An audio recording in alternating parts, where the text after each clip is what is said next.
Paris, 1815. Une ville de lumière et d'ombre, de grandeur et de misère. C'est dans ce contexte que Victor Hugo a écrit « Les Misérables », un récit d'amour, de perte et de rédemption qui a captivé le cœur de générations.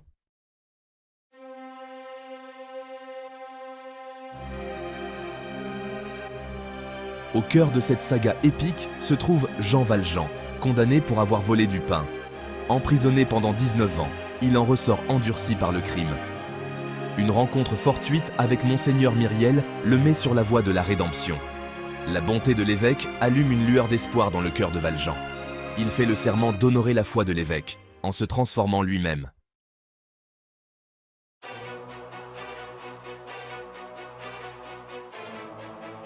Jean Valjean, détenu 24601. 19 années de dur labeur avaient gravé sur son visage les marques de la souffrance. Libéré dans un monde qui le rejetait, Valjean portait le poids de son passé. Le passeport jaune, symbole de sa honte, lui fermait toutes les portes. Il était un paria, condamné à errer aux marges de la société. Mais même dans les cœurs les plus sombres, une étincelle peut subsister, attendant de s'embraser.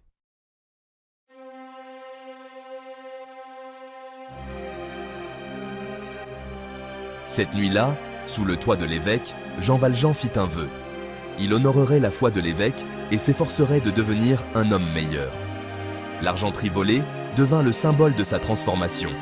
À l'aube d'un nouveau jour, Valjean s'éloigna, transformé. Son voyage vers la rédemption avait commencé.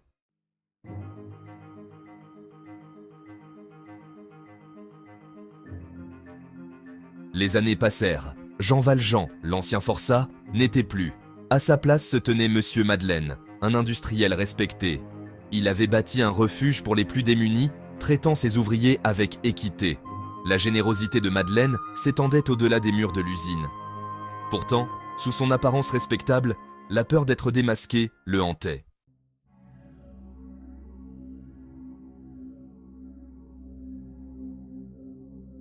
Alors que Montreuil-sur-Mer prospérait, l'inspecteur Javert arriva. Javert devinait quelque chose de familier chez Monsieur Madeleine. Il entama une enquête discrète, scrutant chacun des mouvements de Madeleine. Madeleine, conscient de la surveillance de Javert, marchait sur un fil. La paix était un luxe qu'il ne pouvait se permettre.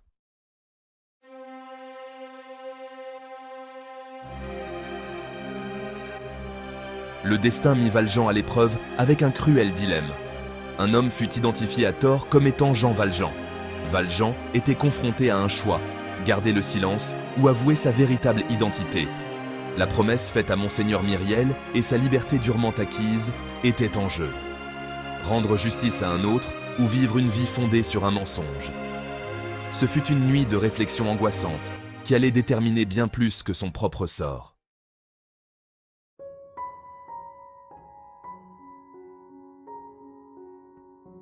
Fantine, une jeune femme abandonnée par son amant.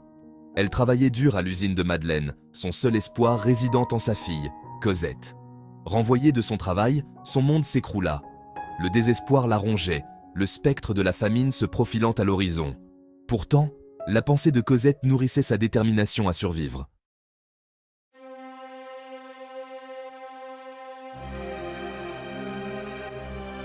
Poussée par l'amour, Fantine sombra dans l'abîme. Elle vendit ses cheveux et ses dents, endurant une douleur constante. Contrainte de vendre son corps, chaque rencontre la dépouillait un peu plus de son âme. Pourtant, la pensée de Cosette la soutenait.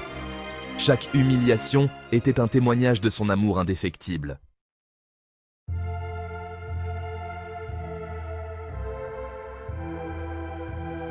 La santé de Fantine se détériora rapidement. Dans un hôpital de charité, sa vie s'éteignait peu à peu. Monsieur Madeleine arriva à son chevet, lui offrant son aide. Il la reconnut comme une ancienne ouvrière, une victime du système. Dans ses derniers moments, Fantine le supplia de sauver sa fille. Sa voix était une supplique désespérée venue du cœur brisé d'une mère.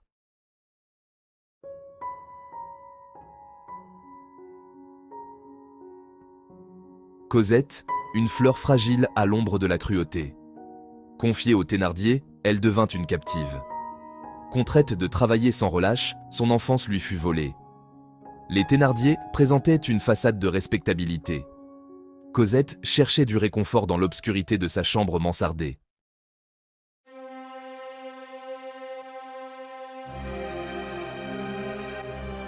Jean Valjean arriva à Montfermeil, déterminé à tenir sa promesse.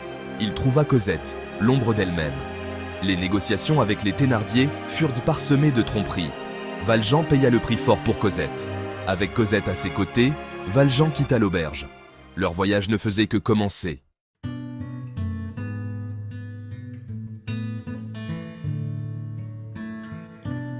Paris leur offrit refuge dans un couvent. Cosette s'épanouit sous la protection des religieuses. Elle apprit à lire et à écrire, son esprit s'éveillant. Valjean trouva du réconfort dans le rythme de la vie conventuelle. Le couvent devint leur sanctuaire, un havre de paix à l'abri des tempêtes. Ce fut une période de guérison et de croissance avant que le destin ne s'en mêle à nouveau.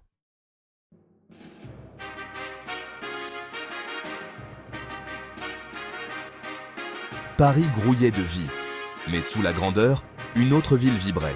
Une ville de ruelles étroites et de recoins oubliés. Là, au milieu de la misère, vivait Gavroche.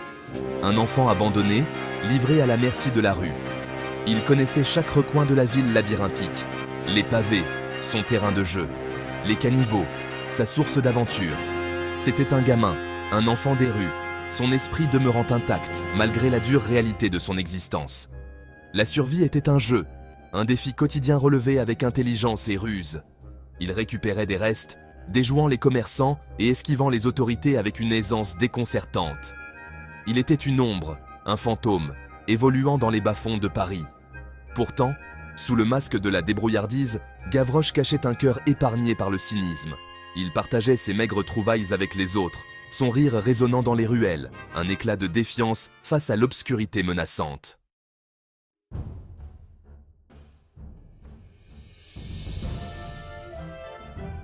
L'air était chargé d'agitation. Des murmures de révolution, de changement, parcouraient les rues, allumant une étincelle d'espoir dans le cœur des opprimés. Gavroche, à l'écoute de la rue, sentait le grondement du mécontentement. Les étudiants, l'idéalisme brillant dans leurs yeux, se préparaient à lutter pour la liberté, pour un avenir meilleur. Emporté par la ferveur, Gavroche rejoignit leur rang, sa petite silhouette devenant le symbole de l'esprit inflexible de la rébellion. Il devint leur mascotte, leur source d'amusement et d'inspiration. Il chantait des chansons de défi, sa voix résonnant par-dessus les barricades. Il faisait des courses, transmettait des messages et des provisions, sa petite taille lui permettant de se faufiler inaperçu dans les ruelles étroites.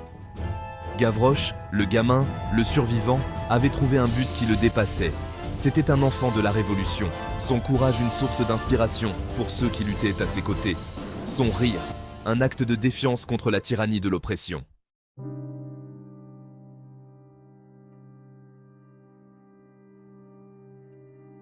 Au milieu du chaos et du carnage, Gavroche trouvait des moments de pur bonheur. Il dansait sous la pluie de balles, son rire résonnant dans les rues enfumées. Il chantait des chants de liberté, sa voix un phare d'espoir face au désespoir. Mais le destin, semblait-il, réservait une cruelle leçon aux jeunes révolutionnaires. Dans un moment de bravoure désintéressée, la vie de Gavroche fut tragiquement interrompue, rappel brutal du coût humain de la Révolution. Sa mort, un coup dur pour ceux qui le connaissaient, ne fit que renforcer leur détermination. Gavroche, le gamin des rues, l'enfant de la Révolution, devint un martyr, sa mémoire gravée à jamais dans les annales de la lutte pour la liberté. Bien que son passage sur Terre ait été bref, l'esprit de Gavroche a perduré, témoignage de la force inébranlable du courage, de la compassion et de la foi inébranlable en un avenir meilleur. Il était le symbole du potentiel qui sommeille en chacun de nous, attendant le bon moment pour s'embraser et illuminer le monde.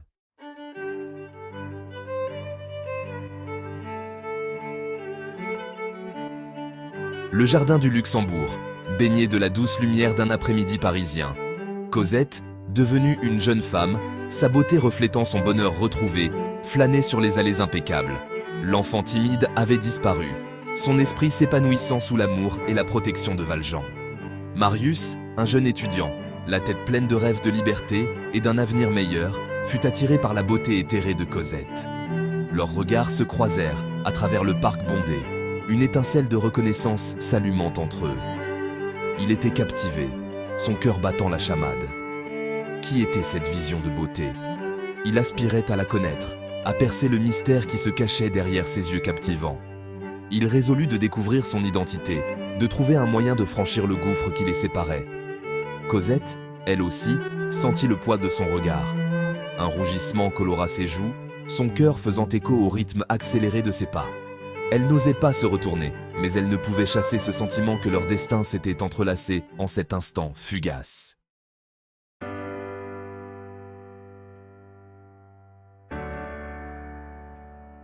Les jours se sont transformés en semaines, les regards furtifs en regards insistants. Marius, incapable de résister à l'attraction qu'il ressentait, découvrit la routine de Cosette, orchestrant des rencontres fortuites dans le parc. Leurs conversations, d'abord hésitantes et formelles, se transformèrent bientôt en quelque chose de plus profond. Ils partagèrent leurs rêves, leurs aspirations, leurs espoirs d'un avenir meilleur.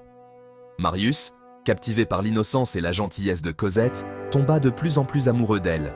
Il lui écrivit des poèmes, ses mots coulant sur le papier, imprégnés de la profondeur de son affection. Il glissait les mots doux entre ses mains lors de leur brève rencontre, son cœur battant la chamade, partagé entre espoir et crainte. Cosette, le cœur battant à l'unisson d'émotions qu'elle n'avait jamais osé imaginer, chérissait ces mots. Elle lisait et relisait ses poèmes, chaque syllabe étant un témoignage du lien qui se tissait entre eux. Elle se sentit attirée par son idéalisme, sa passion pour la justice, sa foi inébranlable en le pouvoir de l'amour.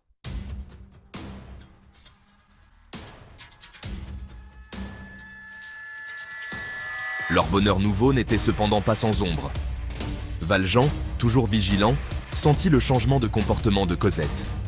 Sa préoccupation, le parfum persistant, les moments de joie volés, chuchotaient un secret qu'elle lui cachait.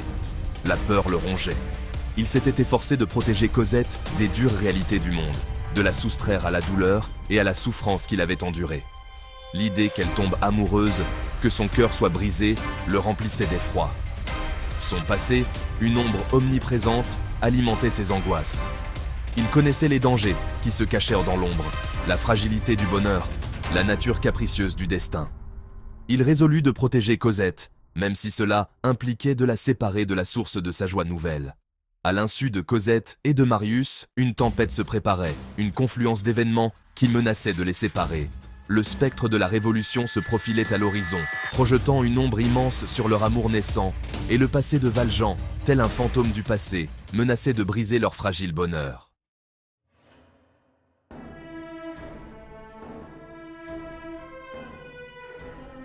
Les rues de Paris, autrefois pleines de vie, résonnaient désormais d'un rythme différent.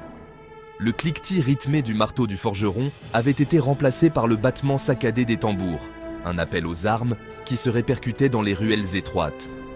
Enjolras, un jeune homme à la conviction inébranlable, les yeux embrasés par le feu de la Révolution, rallia les étudiants à sa cause.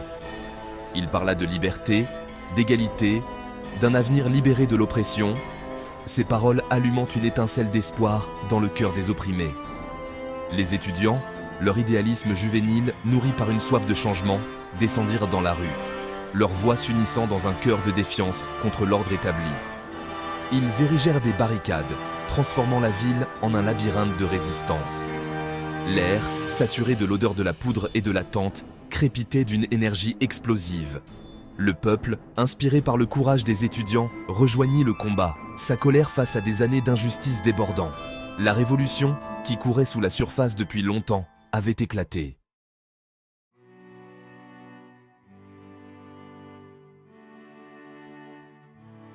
La barricade, structure hasardeuse faite de pavés et de charrettes renversées, devint un symbole de défiance, un phare d'espoir au cœur de la rébellion.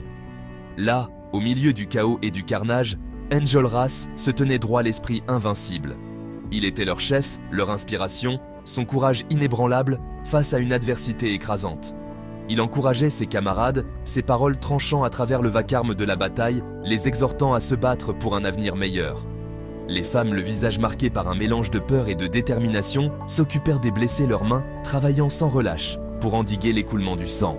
Les enfants, leur innocence perdue dans le creuset de la Révolution, transportèrent des messages et des provisions, leur petite taille leur permettant de se faufiler dans les passages labyrinthiques. La barricade microcosme de la Révolution elle-même vibrait d'une énergie brute et chaotique. C'était un lieu de désespoir et de courage, de sacrifice et de camaraderie, où des citoyens ordinaires, unis par une cause commune, luttaient pour un avenir qu'ils ne verraient peut-être jamais. Les forces gouvernementales lancèrent un dernier assaut désespéré contre la barricade. L'air était saturé du grondement des canons, le sol tremblant sous l'assaut. Les révolutionnaires tombèrent, leur rêve de liberté anéanti. Enjolras continuait de se battre, l'esprit invincible.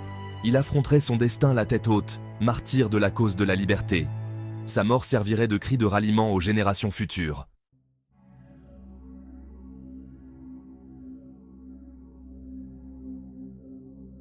L'odeur de la mort flottait dans l'air. La fumée de la poudre à canon tourbillonnait. Linceul sinistre sur les hommes tombés au combat. Valjean, le cœur battant la chamade, cherchait frénétiquement parmi les corps. Il avait fait une promesse à une mourante, une promesse de protéger sa fille, sa chère Cosette. Il trouva Marius, son sang se répandant sur les pavés, victime de l'étreinte cruelle de la Révolution. Le jeune étudiant, ses rêves d'un avenir meilleur, s'évanouissant à chaque respiration laborieuse, s'accrochait à la vie. Valjean, oubliant sa propre sécurité, souleva le corps inerte de Marius. Les égouts, un labyrinthe souterrain de désespoir, offraient leur seule chance de s'échapper. Il plongea dans l'obscurité, le poids du jeune homme étant la manifestation physique du fardeau qui pesait sur son âme. Chaque pas, une descente dans les entrailles de la ville, était un supplice. L'air, saturé de l'odeur nauséabonde de la pourriture et des déchets humains, lui griffait la gorge. L'obscurité, entité vivante, se refermait sur eux de toutes parts, menaçant de les engloutir tous les deux.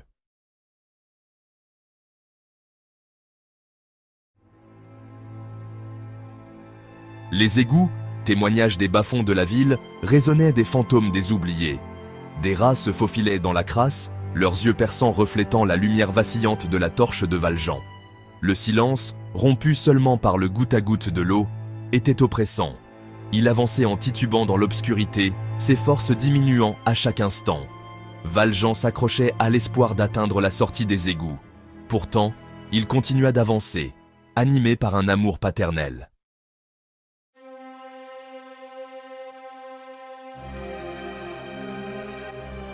Jean Valjean, l'ancien forçat, le fugitif, le protecteur, rendit son dernier souffle. Il mourut entouré d'amour, la main de Cosette serrée dans la sienne. Son parcours, des profondeurs du désespoir au sommet du sacrifice de soi, servit de phare d'espoir aux opprimés, témoignage du pouvoir transformateur de la compassion. Mais il n'avait jamais renoncé à sa quête de rédemption, ressortant du creuset de la souffrance avec une âme plus forte et plus compatissante. Alors que les derniers vestiges de la vie s'échappaient, il s'était libéré des chaînes de son passé. Les Misérables, histoire forgée dans le creuset de la Révolution, continuent de trouver un écho aujourd'hui. Ces thèmes d'amour, de perte et de rédemption transcendent le temps, s'adressant au plus profond de l'expérience humaine. Dans un monde aux prises avec ses propres démons, l'histoire de Jean Valjean nous rappelle le pouvoir de l'empathie. Elle nous met au défi de voir l'humanité chez ceux que la société a rejetés. La rédemption est possible, même pour ceux qui se sont écartés du droit chemin. L'héritage durable des Misérables réside dans sa capacité à inspirer l'espoir.